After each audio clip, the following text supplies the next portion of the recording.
Bonjour et bienvenue dans ce nouveau point lecture.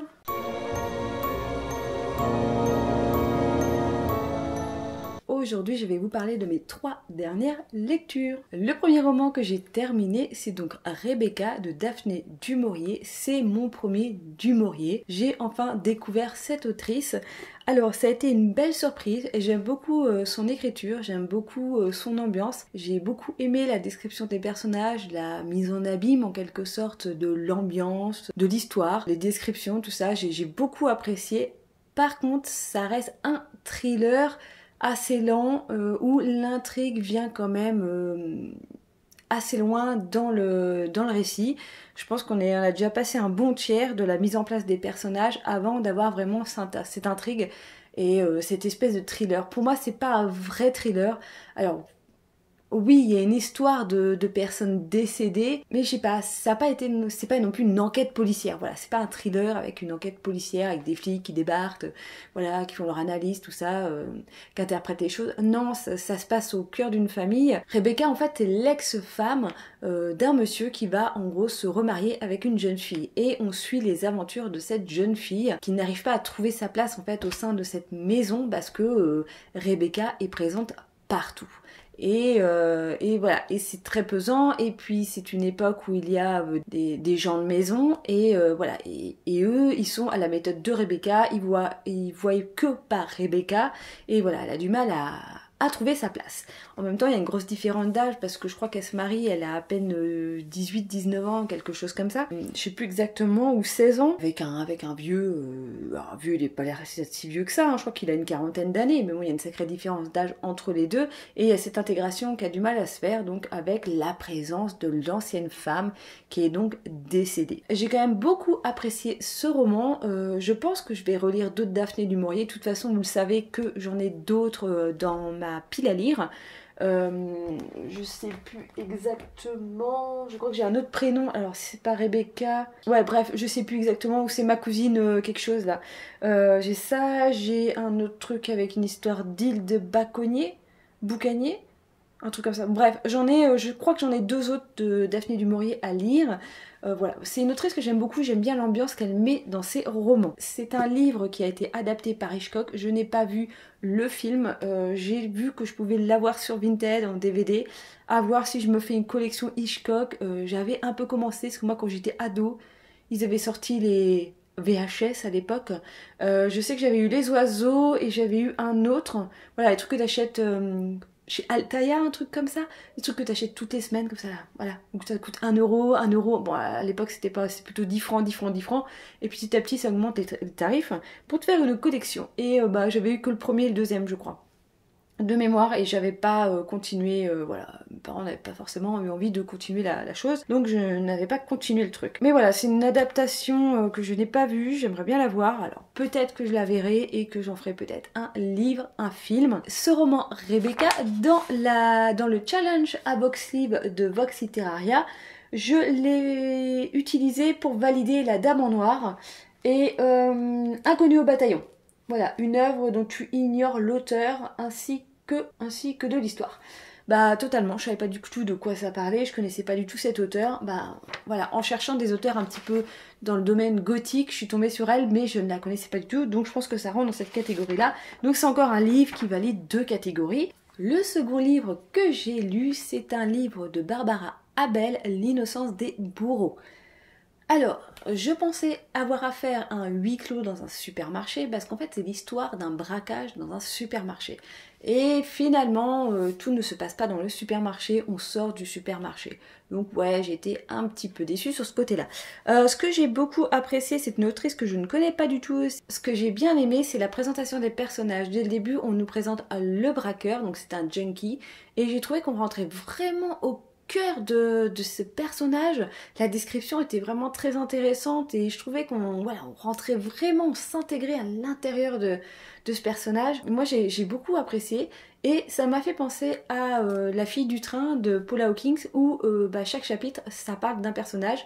C'est un événement vu par différents personnages. Donc bien sûr il y a le braqueur, il va avoir le caissier, il va avoir les différents clients qui sont là dans le supermarché au moment du braquage. Ce thriller commence par la présentation des différents personnages. Alors je sais plus combien il y en a, mais ils sont peut-être une petite dizaine, entre la mère de famille qui est débordée par son fils, la jeune maman qui abandonne son enfant pour aller juste acheter des couches, le couple de collègues qui est un couple mais pas vraiment un couple, donc on a le caissier, le junkie, la petite vieille qui va faire ses courses avec son assistante de vie.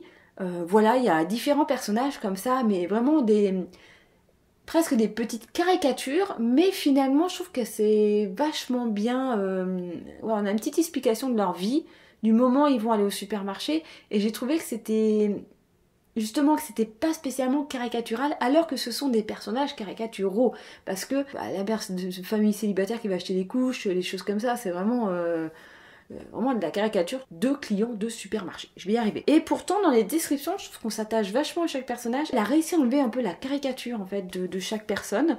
Voilà. Et donc, voilà, c'est l'histoire d'un braquage qui va mal tourner. Et donc, ça... Alors, c'est un thriller, pas vraiment thriller, parce qu'après, ça va partir un peu en course-poursuite.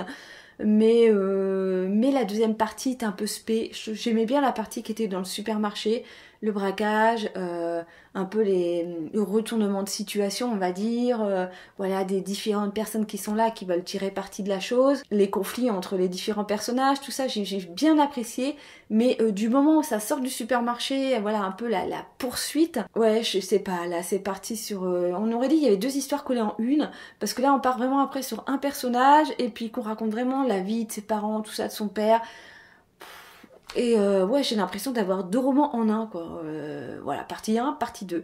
Partie 1, très bien appréciée. Par contre, la partie 2, ça n'a pas été trop mon kiff. Par contre, ça se lit très très bien. Hein. C'est une lecture de plage, comme je pourrais dire.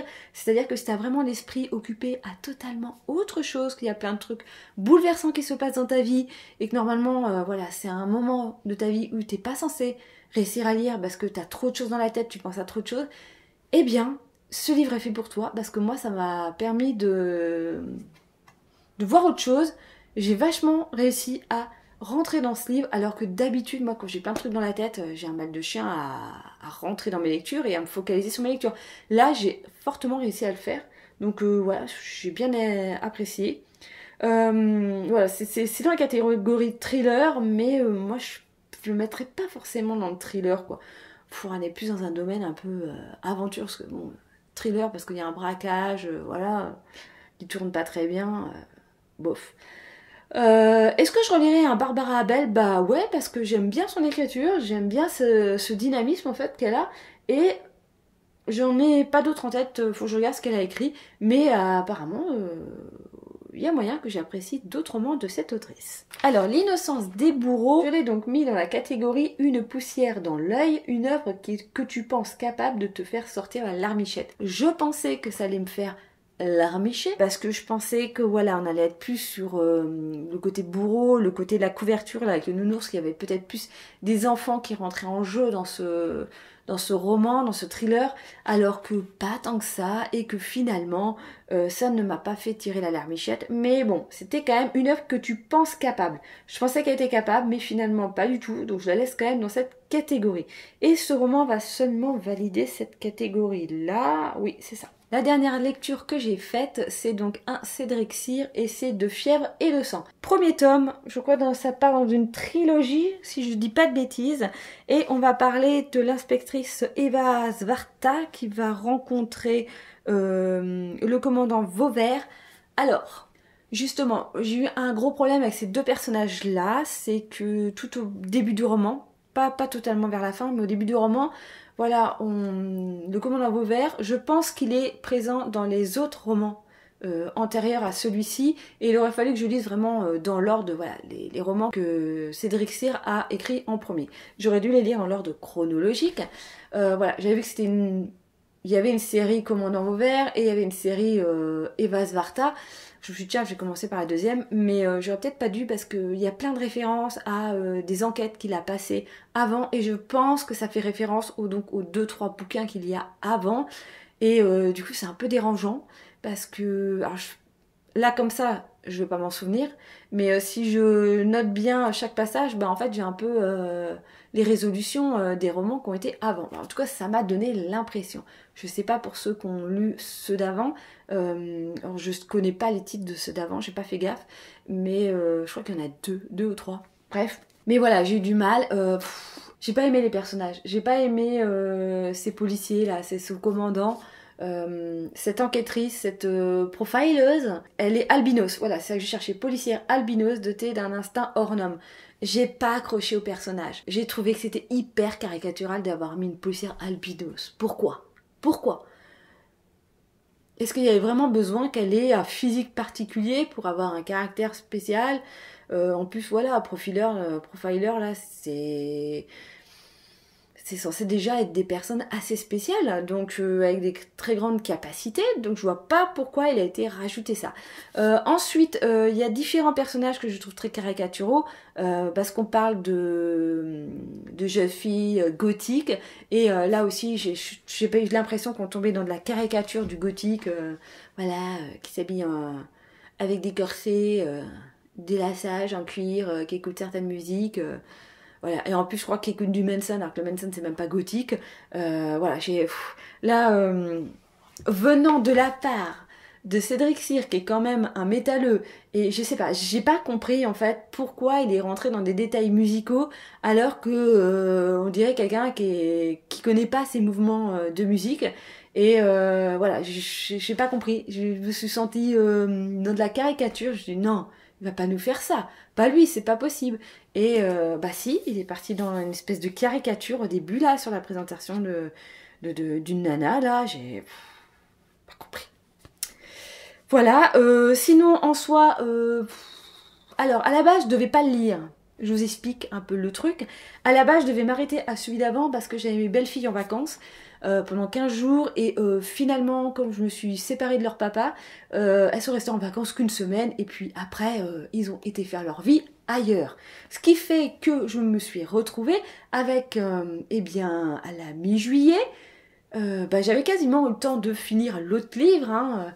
Eh bien je me suis retrouvée à la mi-juillet avec 15 jours jusqu'à la fin du challenge pour pouvoir lire un autre roman et j'ai donc attaqué celui-ci au taquet. Alors, c'est pour ça que j'ai réussi à le lire, parce que je me suis mis, voilà, il faut tant de pages par jour pour réussir à le lire et le faire rentrer dans ce challenge. Mais sinon, franchement, ça n'a pas été une grande passion. Je l'aurais lu comme ça, sans but précis, sans histoire de challenge. Je pense que je me serais arrêtée dans les 200, 300 premières pages et j'aurais lâché l'affaire. Et c'est un truc de fou parce que j'ai lu Vindicta de cet auteur-là, donc c'est sûr que c'est un roman beaucoup plus récent, donc peut-être qu'il est beaucoup plus travaillé, mais qu'est-ce que j'ai adoré ce roman, alors que celui-là, waouh, pas du tout quoi. Et voilà, donc je me suis forcée, voilà, je l'ai pas lu en me disant oh, qu'est-ce qui va se passer, qu'est-ce qu'elle va nous faire, qu'est-ce que c'est marrant. Voilà, et puis c'est un thriller, c'est une histoire de meurtre, il y a différents meurtres de jeunes filles, et alors je vais pas trop vous spoiler, bon, on part un peu dans les démons satanistes, voilà, légèrement, mais ça aussi j'ai trouvé que c'était assez caricatural, le côté soif de sang, de jeunesse éternelle, côté un peu vampirique. Je sais pas, j'ai eu l'impression que c'était du vu et revu et que c'était pas très original et c'est ça qui m'a déplu. Donc franchement, je l'ai surtout lu parce que je voulais le terminer en temps et en heure et c'est fait parce qu'on est lundi 31 et que je l'ai terminé hier. Donc voilà, je suis contente d'avoir fini, mais voilà, je l'ai pas lu avec un pur plaisir de lecture. Mais ça n'empêche que je vais quand même lire la suite parce que voilà, par rapport à Vindicta, que je vois le level sur lequel il est, que ça m'a passionné et que je vois ces premiers romans qui sont un petit peu moins, donc là je me dis il y a peut-être un petit côté évolutif, peut-être que le deuxième et le troisième vont être hyper intéressants. Alors le numéro 3 il est sorti il y a, je crois que c'est La mort en tête, il est sorti il y a pas très longtemps parce qu'il est, je crois que c'est celui-ci. Je pense que je vais quand même me faire la trilogie, même si j'aime pas trop cette policière un peu spé. Voilà. Et donc ce roman m'a permis de valider dans le challenge I Speak French, une œuvre écrite par un auteur francophone. Voilà. Et le premier d'une série. La première œuvre d'une saga littéraire. Donc voilà, j'ai validé 2 catégories avec ce roman. Même si ça a été très fastidieux de le finir. En ce qui concerne donc ce challenge qui est donc terminé maintenant, eh bien j'ai réussi à valider 15 défis, ce qui me permet d'atteindre le palier numéro 2, Beetlejuice, tout comme toi Vox. Et oui, c'est pas de la triche, mais j'ai quand même une majorité de livres qui ont permis de valider 2 catégories. Voilà. Bon, malheureusement, j'ai pas réussi à lire Tatou, mon énorme pavasse de, je sais plus, de 1010 pages, de 1010 pages. Non, je n'ai pas lu La Nuit des Salamandres de Graham Masterton, j'ai pas lu L'Institut de Stephen King. Qu'est-ce que j'ai pas lu? Morte aux saisons de Jack Ketchum, là je ne l'ai toujours pas lu. Le Ragdoll de Daniel Cole, je ne l'ai pas lu non plus. Et Slanger de Angie Karine, je ne l'ai pas lu. Et puis Glacé de Bernard Minier, eh bien non plus. Voilà, voilà. Je crois que j'ai fait le tour de ceux que j'ai pas lu. Le Corps Esquis aussi de Poppy Z. Bride, ça c'est pareil, je ne l'ai pas lu. Et Chantier de Stephen King, c'est vrai que je l'avais aussi mis là-haut. Voilà, voilà. Et ben oui, il y a quand même beaucoup de livres que je n'ai pas lus. Mais ça m'a permis de lire quand même pas mal de romans en très peu de temps. J'ai beaucoup apprécié ce challenge. J'espère que tu le referas l'année prochaine. Alors, un challenge sur 6 mois, je t'avoue que là, le dernier mois, je commençais à en avoir un petit peu marre d'être coincée en fait dans ces romans que j'avais choisis, même si je sais que j'aurais pu trouver un autre roman pour une autre catégorie, voilà, l'infiltrer discrètement dans la série que j'avais prévue, parce que à aucun endroit c'est marqué qu'il faut choisir sa pile à lire et ne plus y toucher, donc je pense qu'il n'y aurait pas eu de souci, mais c'est vrai que le côté, c'est ça que j'aime pas dans les challenges, c'est le côté d'être un petit peu enfermé dans le challenge pendant un certain temps. Et c'est vrai que là, 6 mois, bah, c'est quand même long. Donc oui, je le referai bien volontiers l'année prochaine, mais voilà, il faudra quand même que je me laisse peut-être des petites libertés en plus dans ce challenge. Eh bien, j'espère que cette vidéo vous a plu. Si vous avez lu ces romans et si vous avez envie de me donner votre avis sur eux, n'hésitez pas, les commentaires sont là pour ça. Et sinon, moi je vous dis comme d'habitude à une prochaine vidéo. Bye bye!